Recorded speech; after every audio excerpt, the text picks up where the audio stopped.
You know, you don't need a lot of force on the rod. You can see the way I'm holding this rod. I'm really using leverage.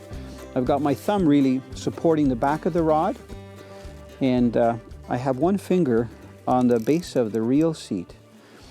So it's more leverage. So you know, I find that allowing the fish to pull the rod down, depending which way it wants to go, is much better than holding a stiff rod in your hand. So right now, the way I have it, if the fish comes up, the rod goes up really easy. It's nice to be mobile when you're on the lake. If you got to cover a lot of territory, it's good to have a sled. But if you're not walking a lot, you know, just having a bag like this for your gear, and having a lightweight chair that you can also sling in your bag or on your back. The heaviest thing is probably a sonar, if you use a sonar. When you hear that drag going out too, it's very important that you don't reel in against it.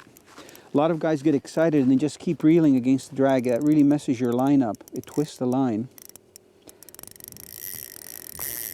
You know, I could have used a bigger hole. 8-inch would have been good. But this is okay. As long as I can get the head up, then I got to get my hand wet again. Just when my hand was starting to warm up. Come on. Boy, powerful fish. Oh no, there's my hook on the ice. Okay, now what? Another nice male. Oh, shoot. See, and I can't grab the hook because I'm afraid it's going to straighten because they're not really heavy wire. This is the critical part. There we go. Look at how red that guy is. He's hooked right in the beak. That's what we call the top part of the jaw. And I'll show you something interesting here. I'm trying to get the snow off of it.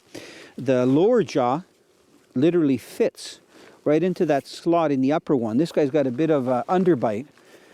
But there's a gorgeous brook trout. Nice male. You can see the halos, blue halos around the orange spots. They're such beautiful fish. I'm trying not to cover them up too much. Isn't that gorgeous? Man, this has been excellent fishing. So this is what good aquaculture produces, you know, and I'll stress again that if you're a landowner and you've got a piece of property, maybe you've got some ponds already, or you're thinking of putting some ponds in, or you have a lake. Maybe you're somewhere, you know, in the Halliburton area, you got a private lake. You should get into aquaculture, and Carl Dickab is the right guy to contact because he can tell you how to get into the industry, because there's such a need in Ontario, especially for sport fish like this. You know, there are lots of growers that grow rainbow trout, you know, for people to eat in restaurants, and you see them in your grocery store. But quality fish like this that people can catch angling, there's a real need for. So this just shows that it works, and it works great.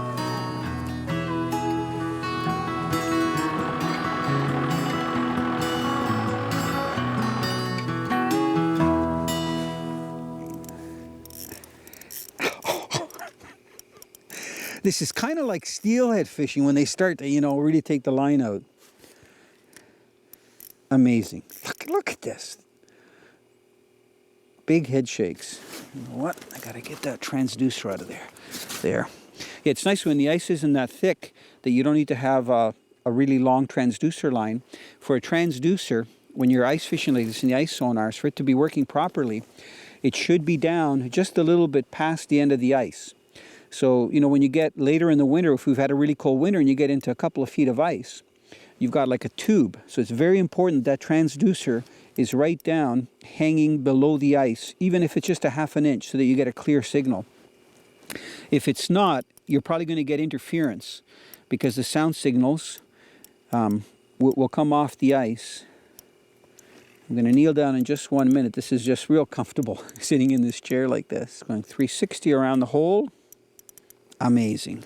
I'm going to start to let off on the drag to make sure that if he wants to make runs near the end that I can... Air bubble came up, that's a good sign. More air bubbles. You know, using a spinning outfit like this is much more superior than using a tip up and just using your hands. I remember in the old days, we'd use a stick for jigging. We weren't using a rod and reel like this. And sometimes we'd even use a stick, like a willow stick or a dogwood stick for our set line, but you'd be pulling the fish up hand over hand. This is another nice female, so I don't want to handle it too much because it's a prime fish. So I'm going to try to just grab the spoon, and look at this. What a nice brook trout. All I'm going to do is take the spoon out and let it go because I've been so blessed today with some of these nice big fish. Don't break my spoon. There we go. Good. Look at that. One quick look. Just to make your mouth water, and it's going to be quickly released. Canadian sport fishing has been brought to you by Suffix, the world's most hardcore fishing line. Yamaha Outboards. Reliability starts here. Dickies. Guaranteed workwear since 1922. Lucky Strike. All you need is a Lucky Strike.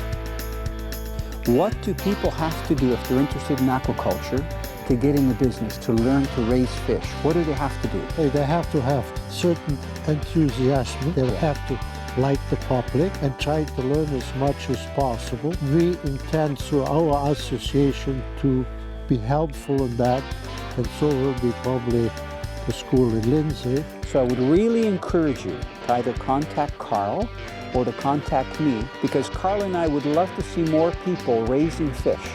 Because if there's anglers out there that have been complaining because they're not catching enough fish and because the fish aren't there, there's something we can do about it.